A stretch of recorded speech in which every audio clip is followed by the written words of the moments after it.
Якутия – один из самых речных регионов России. На территории республики протекает 500 000 рек общей длиной более 1,5 миллиона километров. На долю рек Якутии приходится почти половина гидроресурсов Восточной Сибири. Издревле реки были путями, по которым проходило переселение народов.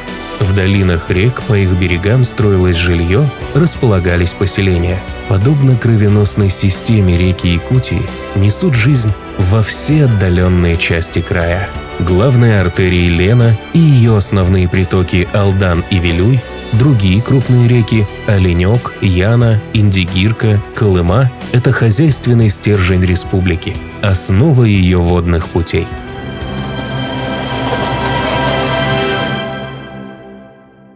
Становление судостроения Якутии тесно связано с открытием в 1932 году и дальнейшим освоением Северного морского пути, кратчайшего морского коридора между европейской частью России и Дальним Востоком. Уже в 1933 году состоялась первая ленская экспедиция по завозу грузов в Якутию морем. В 1934 году был основан порт Тикси. Специально для доставки из Тикси грузов в Якутию с Оби прибыли легендарная первая пятилетка с лихтером Ленский-1, а с Енисея мощный пароход «Партизан Щетинкин», которые могли работать не только на реке, но и на трассе Севморпути. Тогда же Главное управление Севморпути основало Пеледуйскую судоверфь, которая уже через год начала выдавать первую продукцию – деревянные баржи. Заработала Сангарская шахта, которая обеспечивала морские ледоколы и речные пароходы углем. А в Качуге запустили сборку колесных пароходов для северо-якутского речного пароходства. С этого времени и началась трудная и героическая история освоения водных путей Якутии. Северный морской путь, начнем с исторической справки. Это кратчайший путь из западной части нашей страны на Дальний Восток. И он был определен как исторические, как национальные транспортные коммуникации в нашей Российской Федерации в Арктике. Это и освоение Якутии, когда отсутствовало железнодорожное сообщение, когда не было круглогодичной у нас автодороги. Все освоение с 1932 года, когда освоили этот Северно-морской путь, все, и освоение Якутска происходило через СМП. И наш Жатайский завод был основан как затон, и после того, как к нам по Северно-морскому пути стали приходить теплоходы река мореплавания, то, конечно, наши речники осваивали эти теплоходы и ремонтировали теплоходы. И в основном вся техника поступала через Северный морской путь. И освоение Якутии шло через Северный морской путь. С 1942 года и до конца войны на восточный район Севморпути легла главная тяжесть арктических перевозок. Через него проходило снабжение всего Северо-Востока. Никогда еще арктическое мореплавание не приобретало столь жизненно важного значения, как в военные годы. Значительную роль сыграл водный транспорт в становлении легендарной перегоночной трассы Аляска-Сибирь. 11 июня 1942 года был заключен договор о ленд-лизе. Для обеспечения перелета боевых самолетов из США началась доставка авиатоплива. Далее вверх по рекам до Сеймчана и Якутска перевозки обеспечивали речники. На северных пароходствах лежали окончательные итоги арктической навигации. В годы войны в Якутии теплоход «Первая пятилетка» называли кормильцем, а его караваны – деревней из-за количества лихтеров и барж. Из Тикси в Якутск шла одежда, обувь, продукты, автомобили и бензин для Алсиба. В те годы Затон, место зимней стоянки судов, защищенное от ледохода и течения, находился напротив Якутска в местности Хатыстах. В 1943 году, если во все последующие годы у нас ледоход начинается приблизительно где-то 15-13 мая, то в 1943 году у нас ледоход начался 5 мая. Естественно, флот не был подготовлен, не был закреплен, и находился он в отстое в затоне Хатыстах, на 3 километра выше нашего Жатая. И когда очень рано пошел лед, много судов было унесено льдом, пробиты, часть из них переломлены. И вот в это время выезжает комиссия московская и обследуют акваторию Жатайского затона, потому что те пароходы, которые стояли в нашем затоне, они остались целыми и невредимыми. Это была настоящая катастрофа. Из-за раннего ледохода весь флот, предназначенный для арктической навигации, оказался в аварийном состоянии. Флагман «Первая пятилетка», пароход «Свердлов» затонули, Верхоянск переломило, почти все деревянные баржи прорезало льдом. Предстояло срочное восстановление судов, иначе под угрозой срыва были не только поставки топлива для авиатрассы Алсиб, но и жизненно важных товаров и продуктов для снабжения Якутии и Стикси. Тогда речники блестяще справились с почти невыполнимой задачей. Флот вышел в низовья своевременно. И вот в 1943 году было принято решение сразу же о том, чтобы следующий отстой флота осенью 1943 года он был в местности Житай. И вот тогда очень резко началось освоение Житая. Ехали сюда в основном молодые люди. Строительного материала не было, разбирали карбаза. И таким образом, без воскресений, потому что отдыхали один день, и очень-очень быстро строили, не жалея своих сил, времени, наш поселок. Здесь строились как раз землянки, строились бараки всевозможные, все остальное, для того, чтобы уже флот стал на отстой в Житае. Строилась ремонтная база, какие-то цеха, ремонты, механические цеха, кузня. Вот эти моменты все, возникали и строились. К концу 1944 года, в начале 1945 года здесь уже было более 4000 человек, которые располагались здесь. Представляете, фактически за 2 года такой большой приток населения. Ремонтных мастерских не было, как сейчас. Там блок цехов, там еще такие котельные, литейка. А тогда берег высокий, прокапывали 4, 5, 6 шириной такое расстояние, а берег это высокий 2-3 метра. И доскам обшивали, и мастерская была временно, на зиму только. Лето плавал, ходил в навигацию, а зимой строил дома. Почти многие дома, поселки, улицы, идешь и вот это я делал, вот это я строил, вот это. Они вводили по 80-квартирному дому в год. Требовалась рабочая сила, требовались специалисты. Сюда же привозили очень много. Когда начали судостроение, вначале судостроения не было, был только судоремонт, потом начиналось судостроение. Судостроителей не было. Их привозили уже непосредственно с центральных регионов России. В 1959 году по договору приехал в Ленское речное пароходство.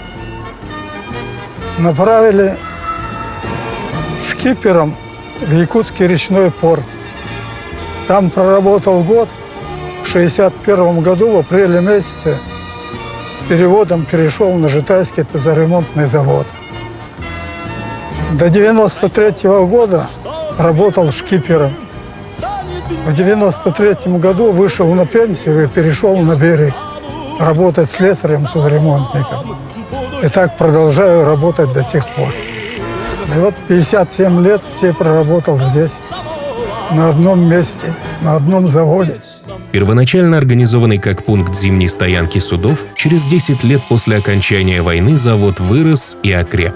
Увеличивалось количество обслуживаемого флота, росло число теплоходов, их мощность. В составе флота завода появились новые суда – пассажирские теплоходы, самоходные танкеры и рефрижераторы. Начиная с 60-х годов производство расширялось, активно развивалось собственное судостроение, осваивались новые средства механизации, закупались станки и оборудование, вводились новые цеха. А с появлением в 1963 году СЛИПа появилась возможность производить все виды ремонта флота. Завод стал предприятием с законченным циклом по ремонту и постройке судов. Всего за 75 лет почти на пустом месте вырос поселок городского типа с асфальтированными улицами и многоэтажными домами с крупным предприятием республиканского значения. Сегодня Жатай – крупнейшая на Лене база флота, гордость Ленского объединенного речного пароходства.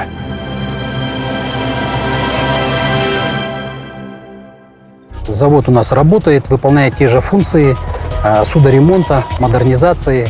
Продолжаем небольшое строительство судов, если есть заказы. Сам завод, он потерпел много перестановок, наименований, функций своих. Собственность менялась предприятий. С 2008-2010 года началось более-менее такое возрождение, потому что у нас все знаем, что у нас творилось с 93 по 2006-2005 год. Предприятия стояли, все разваливалось, денег в стране не было, заказов не было, строить было нечего, ремонтировать было нечего, работы не было. В 2010 году деньги стали появляться, нам дали кредит, ЛОР более-менее встал на ноги и начали заниматься ремонтом. Сейчас занимаемся параллельно модернизацией, так что очень большие объемы. Сейчас закупаем новое оборудование, станки для того, чтобы работать. Все обновляем. В 2003 году на заводе была произведена реконструкция слипа. Созданный в рекордно короткие сроки с применением новейших технологий с учетом сложных инженерно-геологических и климатических условий, Жатайский слип – единственное в своем роде судоподъемное сооружение в Якутии и крупнейшее во всем Ленском бассейне. Его эксплуатация позволяет сократить сроки, снизить трудоемкость работ, повысить их качество, а главное – обновить и пополнить флот пароходства, увеличить срок эксплуатации судов на 10-15 лет. При очередном определении судов мы полностью показываем корпус. Это замеры толщин, все делаем, дефектацию полностью. Если там требуется замена, значит мы меняем полностью. Вот сейчас вот эти танкера, которые с модернизацией, они почти все были замененные корпуса. Они практически новые, теплоходы. Там начинка, правда, еще механизмы старые. Механизмы мы тоже меняем. Компрессора, вспомогательные двигателя, и даже главные двигателя меняем. Все это возобновляется. Да, сюда у нас старые, 30 лет и больше. Средний возраст где-то около 40. У нас он Губкин 60 лет. Кулибин, который ходит на Тикси, 60, но он на год младше меня. Но он же ходит, корпус заменили, начинку все внутри заменили. И то, что вы видели, там ремонтируется, это у нас еще приходят оттуда сверху уже теплоходы. Передуйские, Киринские, сейчас они сдаются. Сама реновация, это мы, конечно, пароходом делаем. Стараемся их содержать. Они у нас практически все работают. Мы еще за эти 10 лет, по-моему, ни одно судно не списали здесь. Здесь все уникально. И технологии, и виды работ, и суда, и специалисты. Профессиональный коллектив Жатайской базы технической эксплуатации флота уже не раз доказал, что ему под силу любые задачи. Здесь нет случайных людей. Каждый отдал профессии десятки лет. Каждый потомственный речник. Летом в навигационный период в плавании, зимой на ремонтных работах. У нас на заводе в данный момент списочно 540 человек, плюс 600 флота. И в среднем где-то у нас в год при полном пике нагрузки по заводу, при полном выходе флота 1200 человек. Заводских рабочих, береговых, так как назовем, это 540. Специалисты разных профессий. У нас здесь в основном работают династии. Это токаря, сварщики, это слесаря, ремонтники, наладчики, электрооборудование ремонтируем. У нас есть свой автотранспортный цех, у нас есть цех кислородный участок, электрики свои, потому что у нас обслуживаем высокую линию. У нас автотранспортный цех большой, потому что очень много нужно техники для ремонта, обслуживающего персонала. Суровые климатические условия северных рек создали особый вид работ, какого нет больше нигде в мире. Уникальный вид ремонта, когда в самые трескучие якутские морозы рабочие высвобождают суда из замерзшей реки, здесь называется выморозкой. Выморозка делается для того, чтобы производить ремонт двигателя рулевого комплекса. Мы на слип суда все не можем поднять, потому что у нас порядка 140 единиц каждую зиму стоит. Винты надо каждому капитану посмотреть. Вот когда они встают на отстой, капитан приходит, у нас журнал заведен, кому там выморозка, кому там что, это самое. Он приходит, записывает ДРК выморозить для осмотра или для ремонта. Ну все, вымораживаем, набираем бригаду. Бригада это работает по всем теплоходам. Ну и вымораживаем, потом капитана вызываем, капитанов, там механиков смотрят, если требуется ремонт, то ремонтирует ДРК. Вплоть до выемки грибных валов, винтов и все остальное.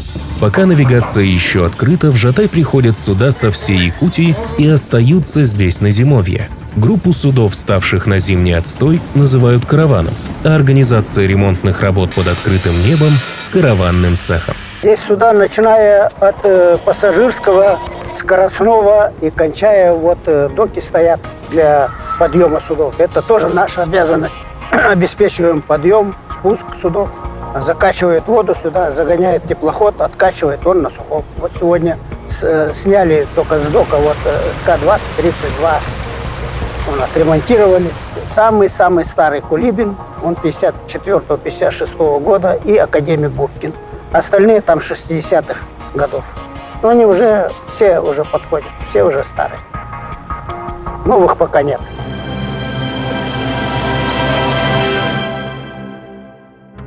Сегодня, как и в далекие 40-е, Жатайская база технической эксплуатации флота вновь готовится к масштабному строительству. В 2018 году была начата реализация проекта реконструкции и модернизации Жатайской судоверфи. Завершить его планируется до 2021 года. В 2010 году, когда я только приступил к руководству Ленинским объединенным речным пароходством, после, конечно, основной задачи вывода пароходства из банкротства, перворечной задачей стояла, конечно, это модернизация и строительство, как мы говорили, нового завода в Жатае. Потому что только Республика Саха-Якутия у нас в бассейне так заинтересована в обновлении флота, потому что вся территория нашей республики – это в основном на естественных путях сообщения. Это наши реки, которые сегодня есть, и они будут существовать. Сложно представить, что там будет железная дорога где-то у нас по северам или автомобильной круглогодичной дороги. Поэтому, конечно, мы сидим на речном и морском флоте. И задачи снова стоят поистине грандиозные. Современный судостроительный завод – это до 10 единиц судов в год, до 2500 новых рабочих мест. Это новейшие технологии и полное обновление судов в Ленском бассейне.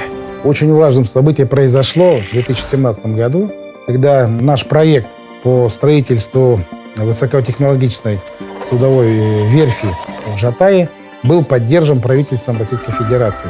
А в частности, это Министерством промышленности и торговли. И в 2017 году мы вошли в программу развития Арктики до 2020 года и ее перспективы. Это на самом деле серьезное событие, потому что там уже предусмотрены деньги, больше 4 миллиардов, и эти деньги заложены с финансирования 2019 года. Республика Саха-Якутия софинансирует этот проект.